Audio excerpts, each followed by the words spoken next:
KZSU-FM Stanford, welcome to another edition of Hearsay Culture. My name is Dave Levine. I'm a professor at Elon University School of Law, as well as an affiliate scholar at the Center for Internet Society at Stanford Law School.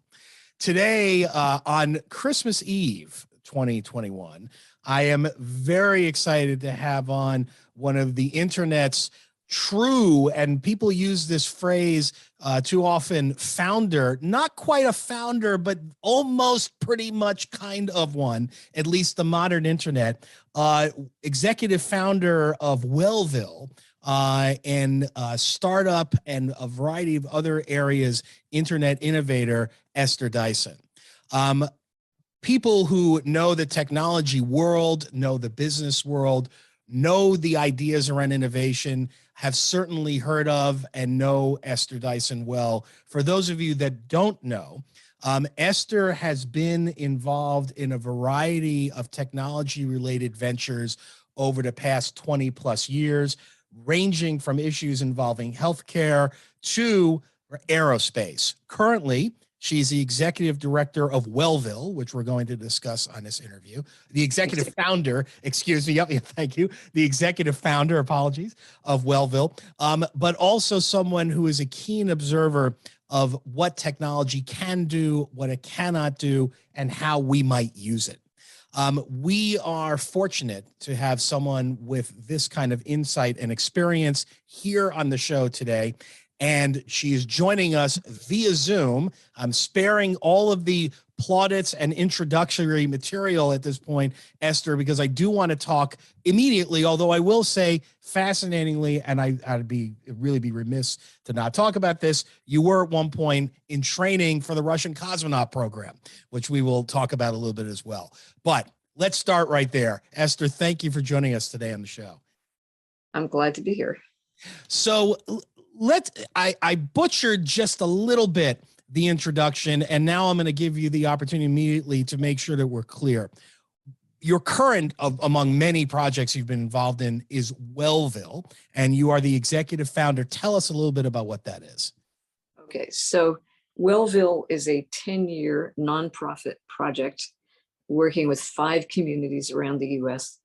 to help them be places that think longer term and across more, they think about shared interest rather than me. And it began sort of as a health project, but we quickly realized that the way to create health is to bring children up in an atmosphere where they feel secure and loved, and they eat right and they get good education and so forth. So we're kind of going back to the source.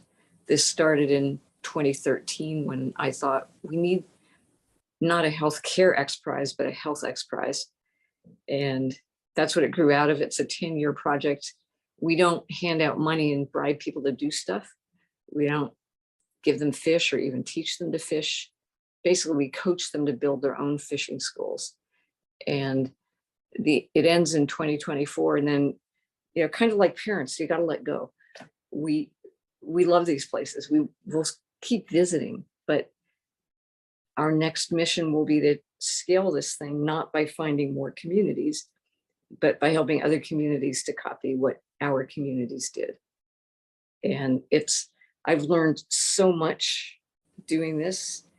I learned a ton in the beginning of the internet when my favorite title would really be court jester, because I hung around the court. I knew all the courtiers, but I didn't know any loyalty, and I could speak the truth, even though I could also keep secrets. So there is a certain degree of speaking truth to power that has been the founding power, perhaps, of the internet, and it has definitely seemed to have been mitigated in recent years, and we'll come to it because I do want to dig in on some of those insights I mentioned. Wellville, to state the obvious, right? It is timed interestingly in light of what the world's been dealing with COVID. But the project, as I understand it, certainly predates that. How does it tie into, though, the massive changes that are happening right now? Let's start with health generally. Well, a lot of interesting things. So first of all, COVID made clear what we were already trying to address, which was the huge disparities, the increasingly bad health of more and more Americans, especially ones who are not rich and well off and living in New York or Silicon Valley. In an interesting way, it also, we were expecting to try and get nice, steady rises or reductions in numbers, like number of people with diabetes and incidences of crime and mental health issues and children graduating from high school and all this stuff. And we are hoping for that, but it's a giant reset button. And I don't know if you know about the haircut problem. You probably don't. I don't. Help us. Yeah, it's better known to, how shall we say, women of the past. But if you tell someone, oh my gosh, your hair's so great, I love your haircut, their immediate reaction is not, oh, how nice. It's, oh my God, I must have looked really awful before. Right. And that reaction is part of why people resist change, because they have to acknowledge that what they did wasn't good enough. They have to acknowledge this. I mean, this is so much of racism is a huge and deep problem, but this unwillingness to admit, to apologize, even to acknowledge that you need to fix stuff because you don't want to take responsibility. COVID kind of throws that out the window. It's like, we don't need to bring things back to where they were. We actually can improve them if we have the smarts and the willingness to do that. But it really helps because people, when your building burns down, you can just rebuild it better. And that, I love the way, build back better is a great slogan. And it's happening in our communities too. People who came together to fight with COVID are now coming together to provide childcare, to bring meals to kids who can't go to school and we're relying on the daily lunch at school for a lot of their nutrition. So it's brought huge devastation, and it's been a tragedy for so many people, and it's a huge blow to mental health. But at the same time, some of this disruption is really positive. As you describe Wellville, and I did, some reading on it in preparation for an interview, it has a utopian aspect to it almost, right? And almost like, and I don't want to get too in the weeds for those that don't read this literature, but, Lewis Mumford and others that wrote about, and they're talking about 100 years ago, right? That wrote about what the modern city could look like. And we haven't seen that develop, but I'm sensing, based upon your reactions here, that it's not quite a utopian vision that you're going for. So go ahead. Yeah. Yeah, it's not, we're not waltzing in, a nice white lady is here from New York to tell you guys how to live. It's much closer to, we want to help you become the community you want to be. There's a wonderful book by Alison Gopnik, who happens to be married to Alvy Ray Smith, called The Gardener and the Carpenter, about raising children. And it basically says, never imagine you can construct the perfect child. You just need to be a gardener and let the child be an nasturtium or a rose or a dandelion. And in the same way, we're not trying to create model communities. We're trying to let the communities become their own best versions, with kids, again, who grow up feeling secure, eating healthy food, parents who love them ideally, and just with a social fabric around them that will not turn them all into Bill Gates or even Ruth Bader Ginsburg, but will let them be their own people, but the best versions of themselves and happy. And that, we're not going to create miracles, but we're seeing good things happen. We're seeing people starting to collaborate more, and to be, the less stressed and needy you are, the more you're able to reach out and help others and collaborate and communicate and think long term. Can you give, you were starting to allude to it, can you give us an example of what, at least in the iterations you've gone through so far, and a concrete example of that kind of success? And part of the reason I ask is the cynic, right, would say, come on, right? In this world, people are out for themselves, right? And how do you create, right, a model that encourages people to work together when it seems like it's all about me these days? So Yeah, so are there some examples that you could refer to? And feel free to respond to that admittedly cynical, right, response. yeah. It's not the structure as much as it is the culture. And I mean, again, we were just talking earlier, if you have a couple of good meetings, you feel good. Yeah. And then you're more likely to talk to somebody else and say, hey, I just got a grant. We need somebody to work with on this. We're in the case of the community I work with most closely is Muskegon County on the western edge of Michigan.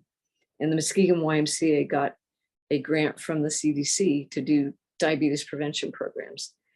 And at one point I asked them, well, so what could you do if you had more money? And they said, oh, we'd hire a few more counselors. I said, what could you do if you had enough money? And suddenly the answer was, oh, yeah. And they're now doing online diabetes prevention programs all around the state of Michigan. They're collaborating with the Goodwill in Muskegon on offering childcare. And the more you have, the less tightly you cling to it. If you don't have very much, yeah, I like to talk about addiction, which is the epitome of short-term me-centered thinking. And it's like, not I want this pleasure, but I need this relief. I got to have that thing, whether it's a drug or a Facebook like, and community organizations, ironically, are addicted as well to short-term grants. So, we got this grant for half a year for somebody to teach high school senior science, and then that grant expires. So you got to go find another grant. And you never think, well, what is it we want to do for our community? You're just chasing grants. And businesses, of course, are chasing money. But even worse is how venture capitalists are chasing exits. They're not even trying to build businesses. They're trying to create things to be sold. And that's ultimately destructive of the economy, because you want sustainable businesses that make profits, as opposed to something like Uber, which basically subsidizes a lot of rich people to take rideshare cars and then sell it to somebody else for even more money. But you don't really need to pay the people who work there a living wage or ensure their safety. We're chatting with Ester Dyson on KZSU-FM Stanford and Hearsay Culture.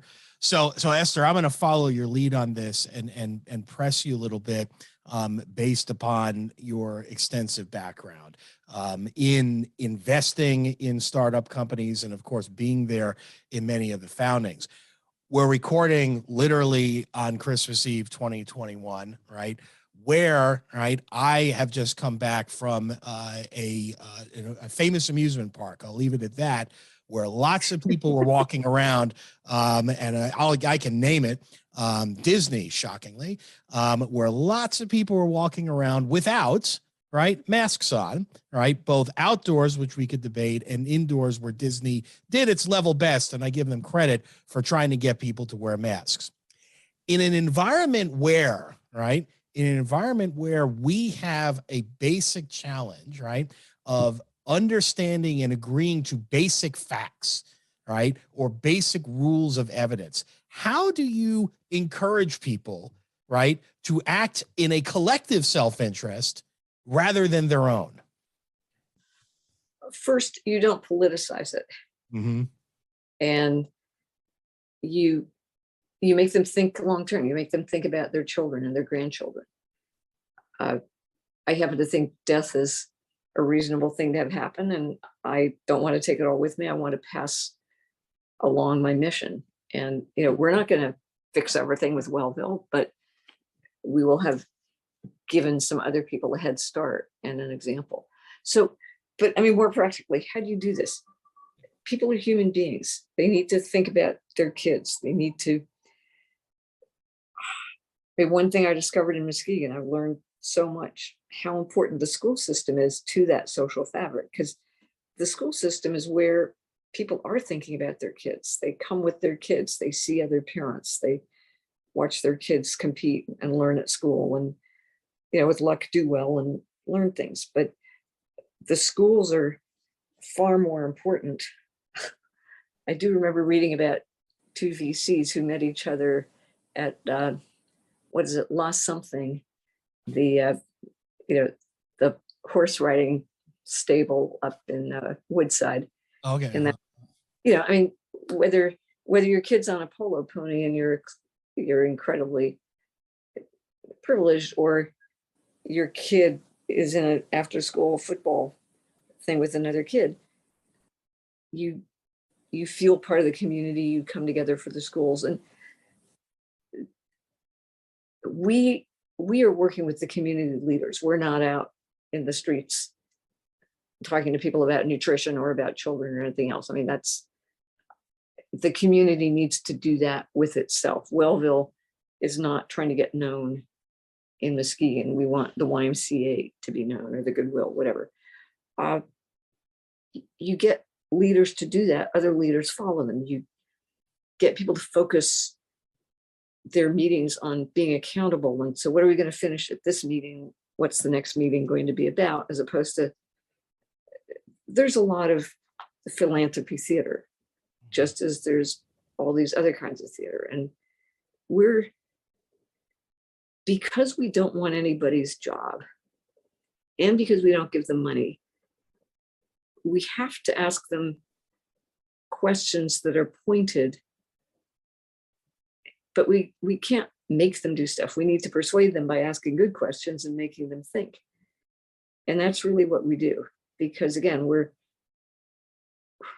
we don't have contracts. We want to be nice to people because we're nice people and we want them to listen to us, but nobody's bullshitting in either direction. They aren't trying to tell us how great they are so that we'll fund them. And of course, as you point out, because there isn't a direct profit incentive, right, baked into what you're doing, it sounds like you have the flexibility, right, I'll put it pedantically, to allow them to make mistakes or make decisions that you wouldn't necessarily make if you were deciding on your own. Is that fair? Sure. I mean, if I think something's a mistake, I'll say so politely and explain why, and maybe I'll be persuasive or maybe I won't. And footnote, because I would certainly ask this, so what is the business model?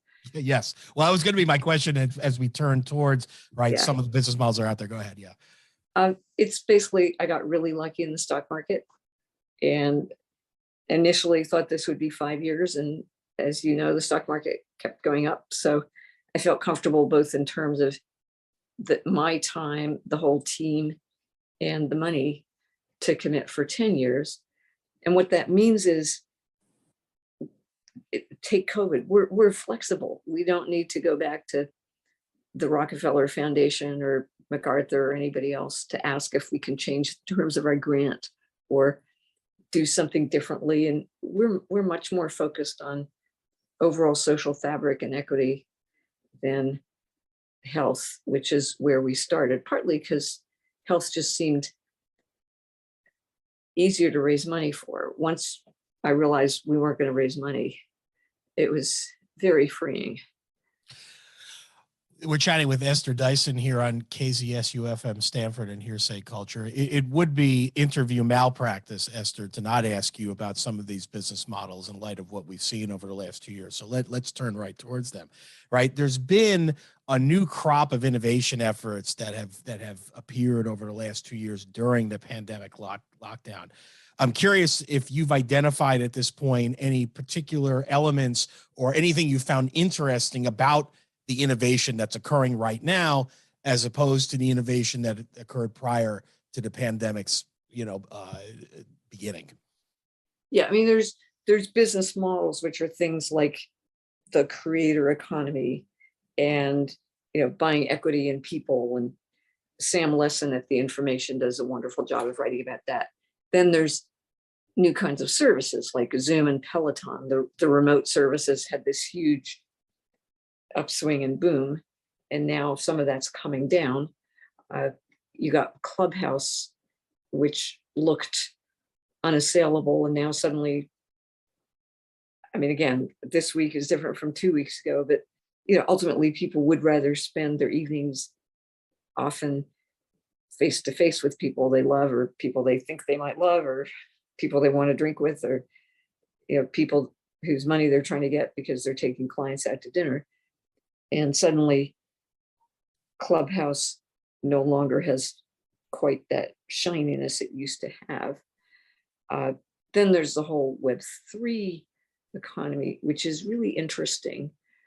But at the same time, I don't think these venture capitalists are putting money into it because they think it's genuinely decentralized. Whatever it is, somewhere they see this little, how shall we say, filter nozzle gate or something where the money goes through and they get their share of it. So it's decentralization is great. A lot of people forget the importance of governance, and no, not everybody is good. You need fraud prevention, you need dispute resolution, you need rules of the road, and you need to go after people who are dishonest or creepy or racist or damaging. And I like the idea of a decentralized economy. I like the idea of the government doing most of its stuff.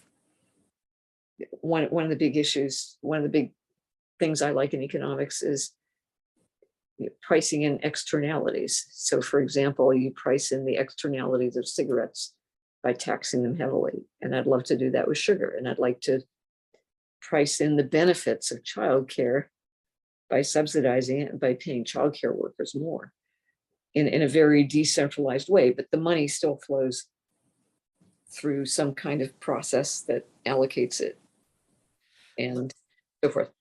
Yeah, and let's unpack it a little bit, particularly for those that aren't as familiar. So Web3, right, is generally described as the 3D internet, right? If the Web 2.0 world is two-dimensional, this is now three-dimensional, where, and Mark Zuckerberg of Facebook has talked about Web3 being everywhere. So you have an immersive environment that is one at your disposal, where if you don't feel like looking out your window when you're doing your work, you can enter Web3 using some kind of device, and you can see a world of pixies and unicorns. We don't have this world, right, at this point, although as an aside, it sounds a bit like, to some degree, like what Second Life and some of the immersive communities of 20 years ago and 15 years ago put together. But with that general definition of Web3, right? You said you found it interesting. I want to ask you a little bit more about it, because this is definitely the new rage, it seems, amongst a group of individuals and innovators, and let's be clear, large companies that are claiming that everything you and I are doing right now, Esther, is now Web 2.0, and Web 3 is where it is. What's your reaction to all of that? Monstrous skepticism. It's not that I don't understand the point, but I mean, two things. One, just as they said with Facebook, if you're not paying for something, maybe you're the product. And these guys are doing it because they want to make huge amounts of money. Let's get real. The creative people wanted to be creative, but the people putting all this money in see some hope of making a lot of money and taking it out. And it's, again, so one of my favorite quotes, which I'm not quoting exactly, is Zephyr Teachout, who said, the profit in business is like sex in a marriage. It's useful. It's part of the whole sustainability of the enterprise, but more sex in a marriage and more profit in a business do not necessarily make it better. And again, these people are addicted to profits and to exponential growth, and that ends badly. I mean, it's Facebook. it may not be ending, well, it's ended for Facebook, it's starting for Meta. Mhm. It may not end badly, but things have got to change substantially, and people are beginning to realize that. Esther, you, as I mentioned in the introduction, and is well known. I mean, you invested in social media entities at the beginning, and you've been involved. And I'm curious, looking back on just on social media, do you have any regrets or anything you might have done differently in light of that involvement? I mean, for where we are now, or is that kind of the easy, right? Monday morning quarterbacking, right? And looking back and saying, well, now we know. I mean, I'm not trying to absolve myself of responsibility, but I was not on the board of Facebook. I did not give Mark Zuckerberg the absolute control he has. I kept trying to invest. I did invest in a company called Boxby, and their business model is one I love.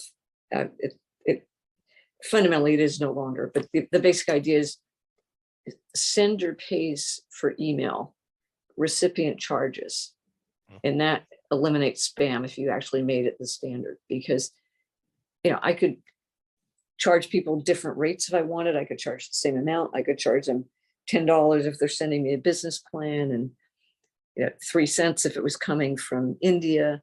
I could, but whatever it is, the cost of figuring out what I want is borne by the sender rather than by me. And it would make people much more careful about how much junk they send out. It would make them pay more attention to whom they were sending it to. So I was aware of some of this. I didn't think it would end quite so badly. I wrote a book, and I thought that people would be much more conscious of and sensible about, call it privacy, call it use of their data, call it simply, how do I manipulate myself instead of letting all these advertisers manipulate me? And they, again, they got addicted to short-term pleasure and satisfaction and clicked, every EULA, end user license agreement. They never read them. And I spent a lot of time, especially with 23andMe, thinking about consent and informed consent. How do you make sure someone is actually informed? Not that they checked your box, but that they actually understand what's going on.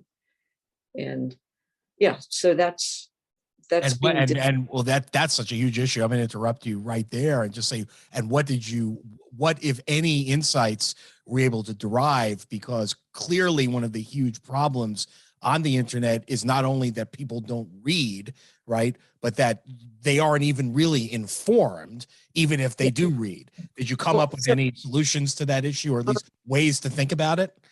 Yeah, I mean, one is, this stuff should be taught in school along with health, not with, I'm doing a really interesting project also in Muskegon with a bunch of teenagers. They're going to be using Oura rings and learning about their own health with, the idea is not to teach them how to use an Oura ring, though that's part of it, but the Oura ring is a method of education that makes them understand, oh, when I stay up too late, I don't sleep so well the next day, and then I do poorly in school. And to understand how that works and how it's affected by the food, by, did their parents have an argument? Did their best friend do something mean, whatever. And the goal of it is not, oh, we want you to sleep better and lose weight, or, whatever, though that would be great. But it's to give them a sense of agency, that they know how, and it's up to them. Not, well, the teacher wants me to do this, so I'll do it, but more like, hey, I know what's going on. And I know we also want them to understand the metabolism of the food system, which runs on money. They run on sugar and then on other nutrients, but the food system runs on money, and it's trying to get them to eat bad food because it's more profitable. So education about what's really going on in the world would really be helpful. Then the other is, I mean, in terms of informed consent, I want to do one. This gets really important in healthcare in particular. I mean, I think much as I'm concerned about privacy, I'm much more concerned about law enforcement's use or misuse of data than I am even about, I mean, if somebody sells me something and it's bad for me, I'm concerned, but there's more invidious things going on. In healthcare, same thing. You should really understand what this means. And so rather than giving you 10 pages of small type to read, give them a quiz. Okay, so who can see your health data?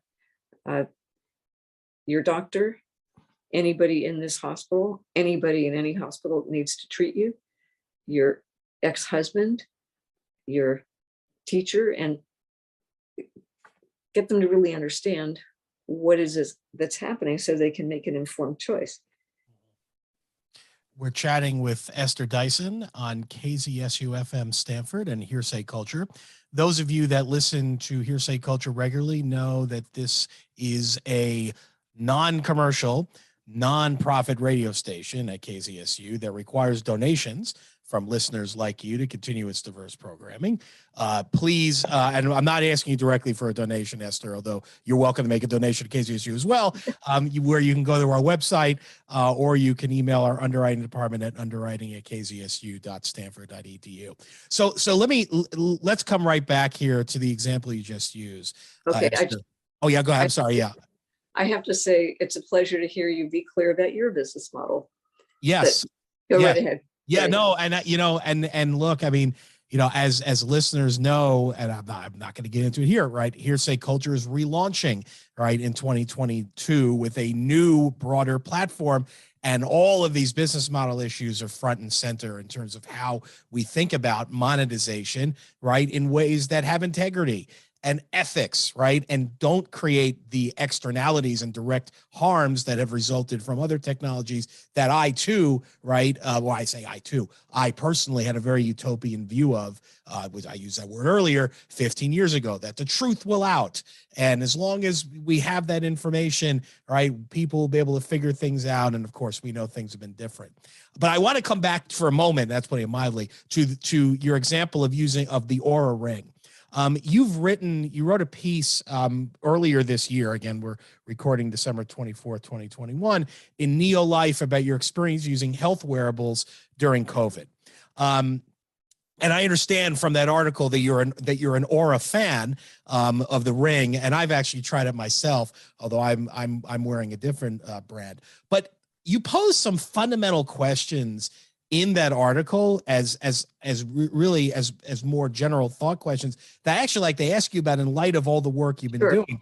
And so I'm now, you want to speak using Meta in the sense that was previously used until Facebook bought it. I'm now going to use a really kind of a Meta interview style by asking you your own questions. I'm curious what your answers are.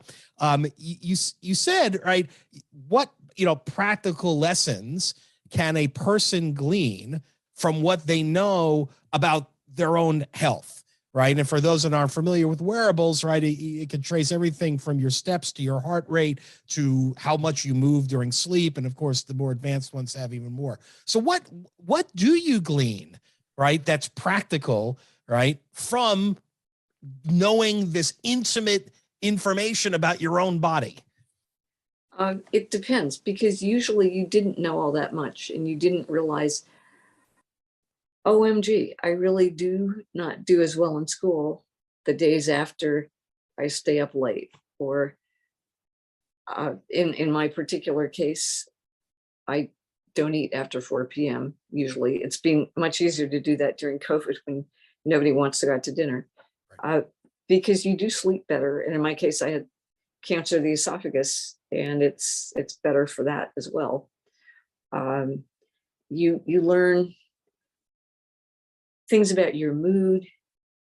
You get reminded. So imagine you had like a ring from your grandmother that you loved, and she always told you, Davy, I want you to sleep well, or Davy, when you're in a bad mood, count to 10, or whatever it was.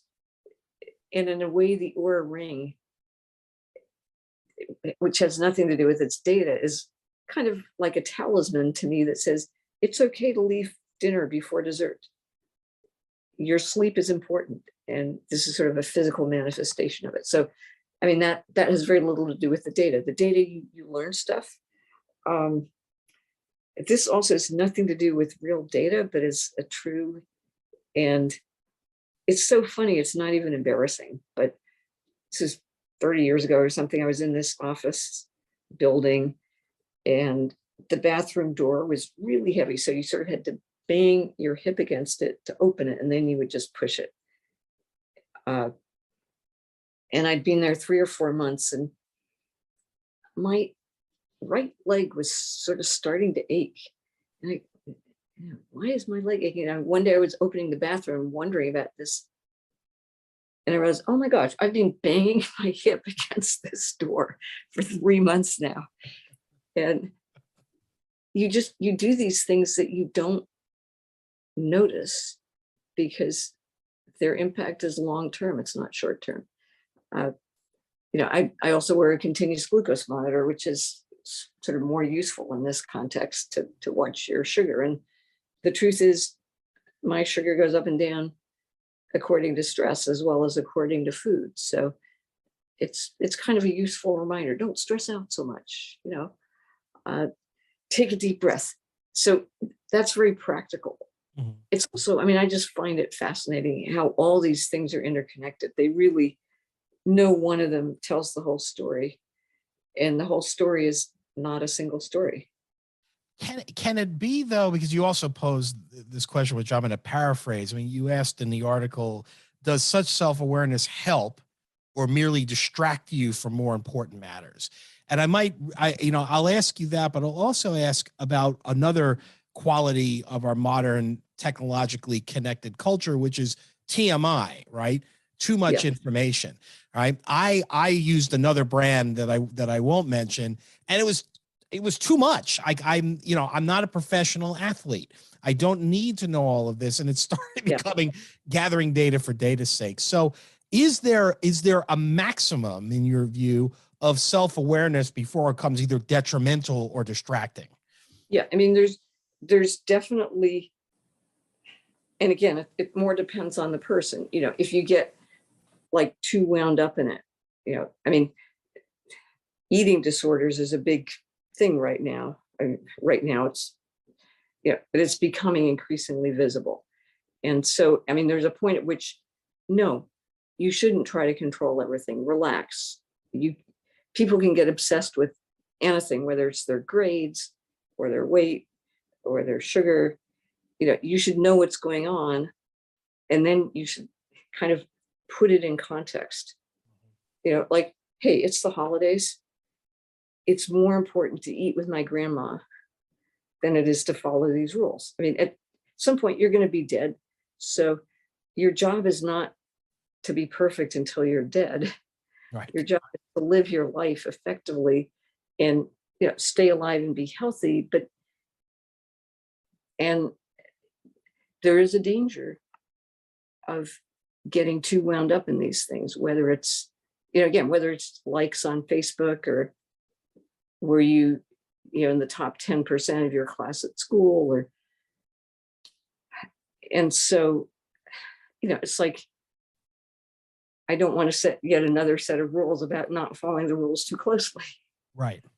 It's like, just chill, but being more self-aware, understanding how this works, and again, understanding more importantly how other things are trying to manipulate you, whether it's, after lunch, I get this feeling of hunger and that's when I eat too many cookies. Or, when I work out too late, I can't go to sleep.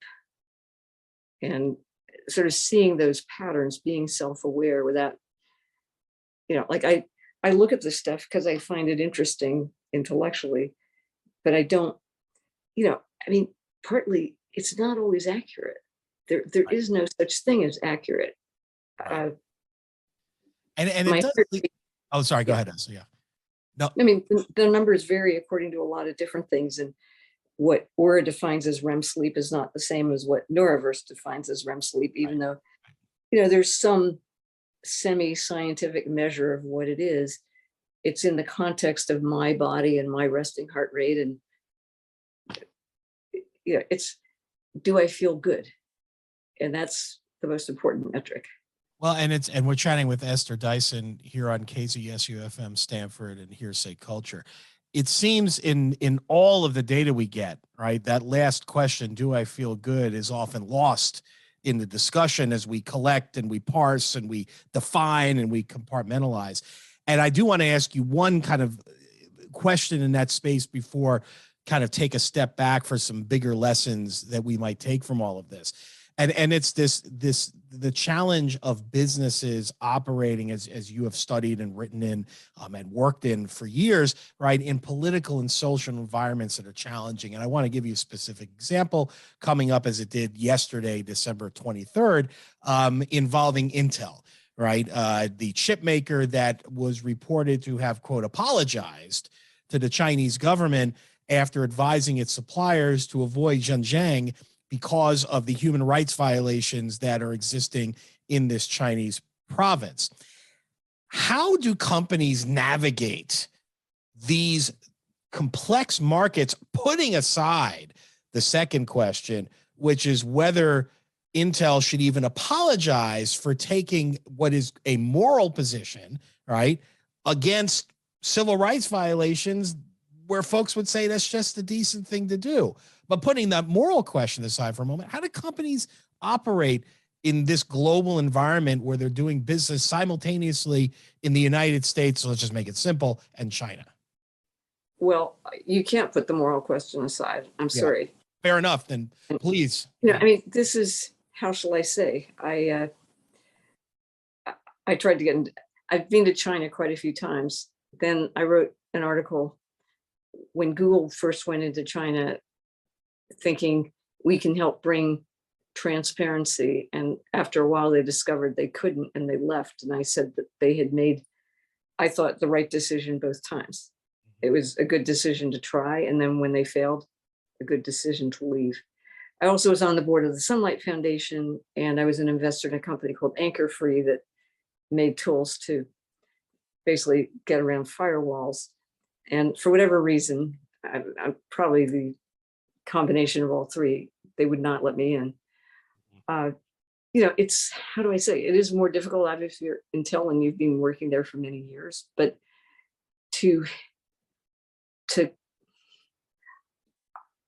how shall I say, I probably would never have become CEO of Intel for a whole bunch of reasons.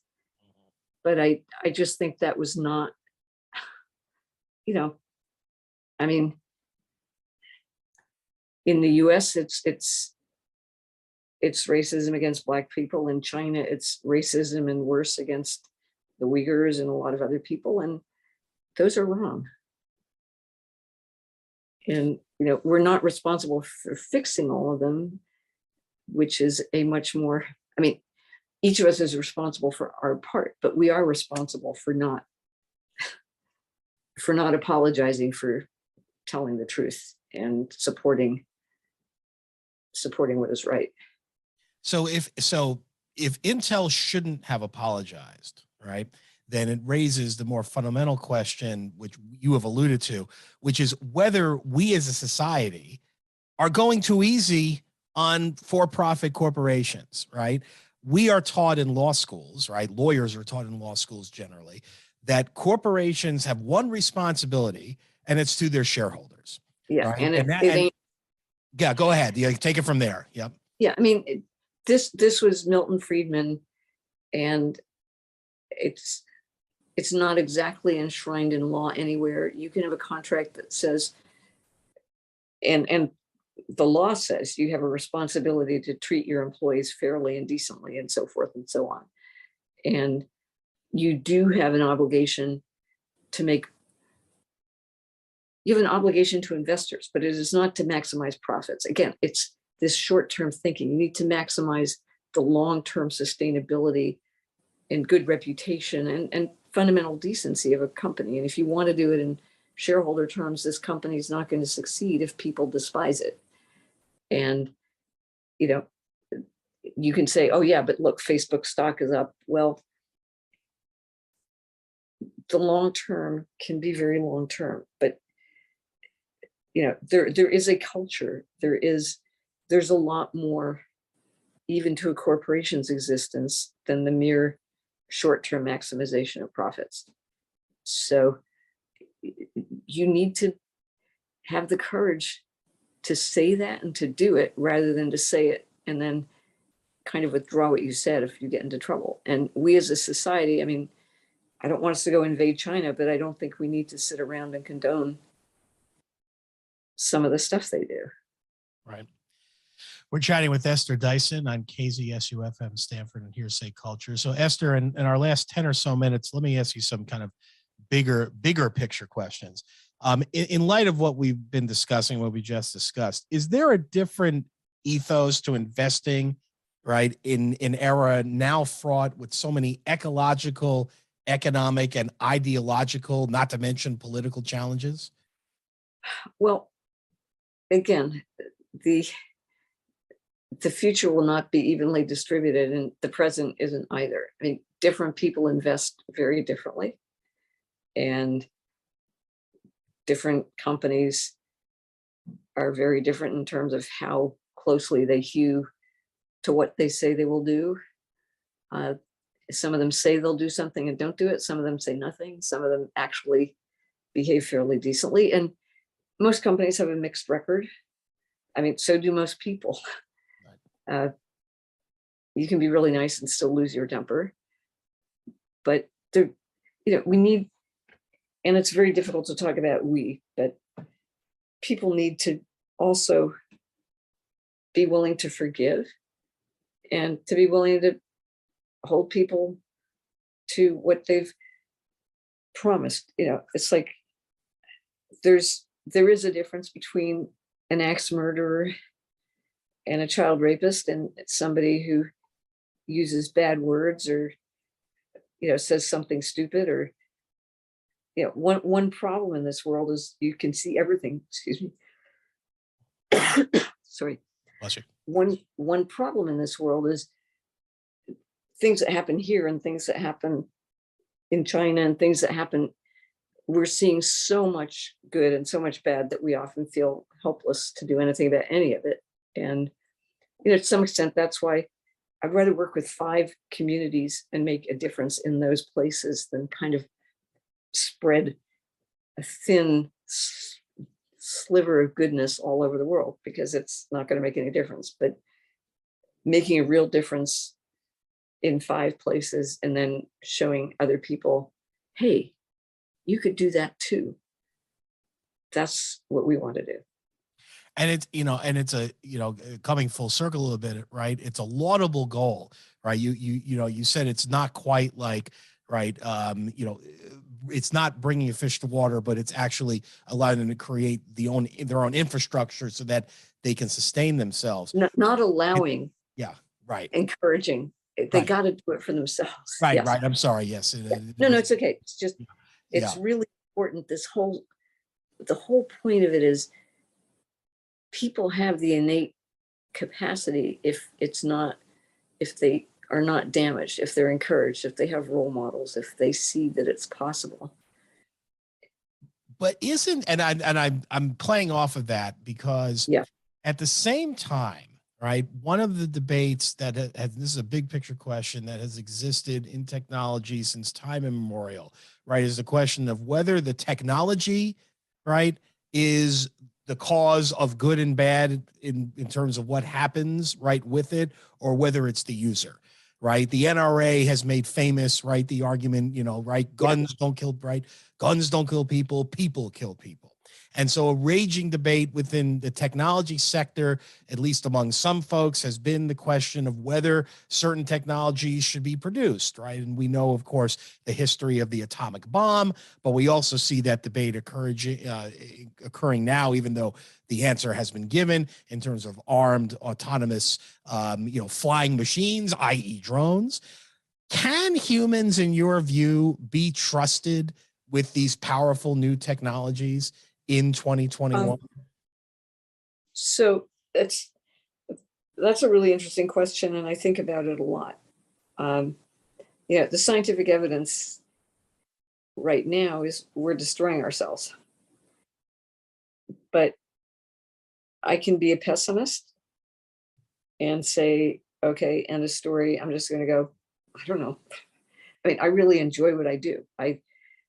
Having purpose makes me happy. Thinking long term makes me happy. And when I said earlier, do what feels good, I want to help people feel good when they are thinking about the long term, not when they're thinking about the chocolate cake, but when they're thinking about, their long term health, just by the side. But in terms of, guns don't kill people, but they also are rarely used.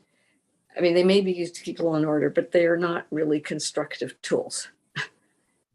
And the police in Britain without guns do a lot better than the ones in the US mostly. But yes, as a scientist or the daughter of scientists, I got to look and say, why don't we see any extraterrestrial life? Is it because whenever civilization becomes sufficiently intelligent to satisfy most of its needs, they satisfy them too well and destroy themselves? Right. I mean, that's a plausible scientific hypothesis. And, it's like, it is not inevitable that we will destroy ourselves in the next 10 years with X technology. But when you look at the course of history, it doesn't look that crazy to think that in the next 200 or 300 years, one way or another, because the ability to destroy is easier to let off than the ability to create. It's easier to kill someone than to create a new person. And so, Esther, if I'm talking to my 12 and 14-year-old sons, in light of what we have learned and what you might say has been the arc and the ups and downs of technological development, recognizing we don't have crystal balls, what do I tell them as a father about their future? You tell them, look, I love you. You have the power to do good. You can make some part of the world a better place. You can't fix everything, but you can find other people who want to, and you don't need to sit around holding hands for the benefit of humanity, but you can do good. You can create value. You can find good. You can fix, whatever part of the world you think needs fixing, whether it's solving some stupid problem or helping some kind of people or designing something amazing. You have the power to do that. And the world will go up or down. But if you believe it's going down, you're just going to be depressed and unhappy. If you believe it's going to get better, help make it better, and you will feel better too. And is that, that. Oh, I'm sorry, go ahead. Yeah. Yeah, some version of that. I mean, in your own language. And where does and this kind of is the really the last question, right? And for people that aren't investors, right? For people that don't have the platforms that you and I both to some degree have, right? To share our ideas, putting aside the internet, to influence others, right? How does that look, or what does that look like on a day-to-day basis? So last week, I went to the dentist, and my dental hygienist, whose name I think was Pam Murphy, she was the best dental hygienist I've ever had. She told me stuff I didn't know, how to use the water pick better. And it was clear she took such pleasure in being a good dental hygienist. And, that's what it looks like. Do something meaningful. Ideally, do something that makes other people feel good too. And I mean, I've just got to believe she's a wonderful mother. She's happy. She probably hasn't had everything go right in her life, but she overcame whatever. But I mean, that woman is the example I'd like to leave you with. Somebody who did good in her sphere. She studied, but she's not trying to be world famous. She's trying to matter to the people who matter to her, and she does.